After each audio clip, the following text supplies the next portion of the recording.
आज हम आपको महाराज के उन गुण विचारों से परिचित कराएंगे जो आपके भीतर ऐसी अद्भुत शक्तियां जागृत कर देंगे कि आपको जीवन में कुछ भी प्राप्त करने से कोई नहीं रोक सकता।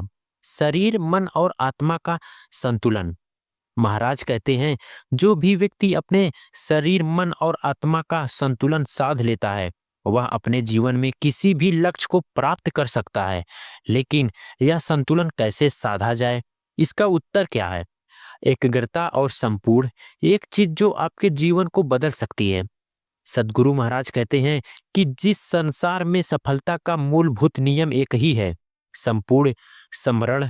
जब व्यक्ति अपने मन, बुद्धि और आत्मा को किसी एक दिशा में सम्मिलित कर देता है तो वह अकल्पनीय शक्तियां प्राप्त कर सकता है। स्मरण का अर्थ क्या है? स्मरण का अर्थ यह नहीं कि आप अपने कर्तव्य से भाग जाएं, बल्कि इसका अर्थ है कि आप अपने हर कार्य को पूरी श्रद्धा और निष्ठा के साथ करें।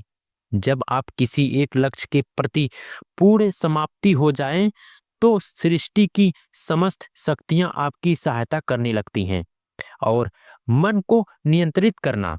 मन बहुत चंचल होता है, या हमें इधर उधर भटकाता रहता है। सद्गुरु महाराज कहते हैं कि जब तक मन पर नियंत्रित नहीं होगा तब तक कोई भी सफलता नहीं पा सकता। इसीलिए मन को नियंत्रित करना अत्यंत आवश्यक है। मन को कैसे नियंत्रित करें? सतत अभ्यास। मन को नियंत्रित करने के लिए हमें प्रतिदिन अभ्यास करना होगा। जैसे एक बच्चा धीरे धीरे चलना सीखता है, वैसे ही हमें भी धीरे धीरे अपने मन को नियंत्रित करना होगा। ध्यान। ध्यान एक ऐसी शक्ति है जो आपके मन को स्थित कर देती है, और जो व्यक्ति ध्यान करता है वह अपनी ऊर्जा को एकत्रित करने के किसी भी कार्य को सफलता पा सकता है। और संयम। इच्छाओं की नियंत्रण करना बहुत अवश्य है। यदि हम अपने मन की शिक्षाओं को सही दिशा में मोड़ दें तो हमें अद्भुत शक्तियां प्राप्त हो सकती हैं। वाणी की शक्ति।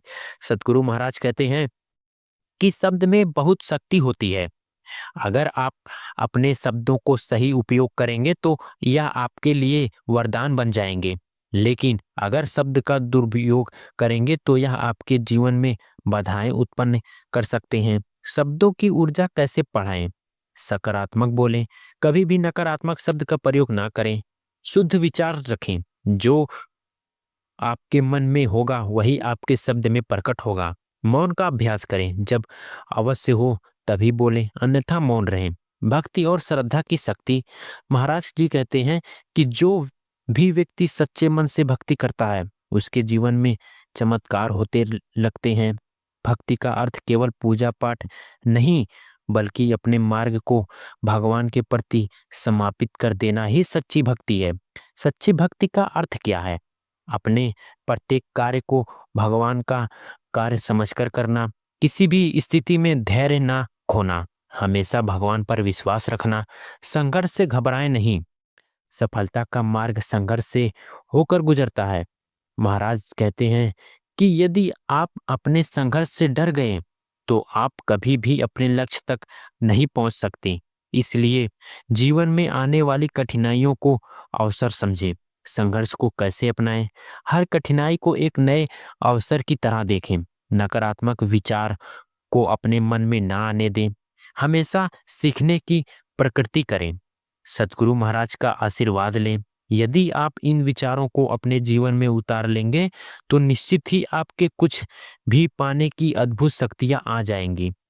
सद्गुरु महाराज कहते हैं कि जो भी व्यक्ति सच्चे मन से इन सिद्धियों को पालने करेगा उसके जीवन में कोई भी बाधा अस्थाई नहीं रह सकती। तो मित्रों, यदि आप अपने जीवन को दिव्य बनाना चाहते हैं, तो आप में कुछ भी पाने की शक्ति जागृत करना चाहते हैं, तो इस एक चीज को अपनाएं, जीवन में उतार लीजिए। पूरे स्मरण और मन की एकाग्रता। जब आप किसी भी सिद्धियों का पालन करेंगे उनके जीवन में कोई भी बाधा अस्थाई नहीं रह सकती। तो मित्रों, आज से ही अपने जीवन में इसको उतारना शुरू कर दें। अब बात करते हैं सत कबीर, मतलब नियंत्रण स्मरण। भगवान को हर रोज याद करें। और बिना किसी स्वार्थ के प्रभु से प्रेम करना। जब व्यक्ति भक्ति में डूब जाता है तो वह उनके जीवन के सभी दुख समाप्त हो जाते हैं। वह संसार की मोह माया से ऊपर उठ जाता है और उसे वास्तविक शक्ति की अनुभूति मिल जाती है। श्रद्धा का अर्थ, श्रद्धा का शक्ति है जो मनुष्य को हर कठिनाई से उभार सकती है। जब हमारे भीतर श्रद्धा होती है तो हम किसी भी परिस्थिति में विचलित नहीं होते हैं। अर्थात यदि श्रद्धा नहीं है तो भक्ति भी नहीं हो सकती।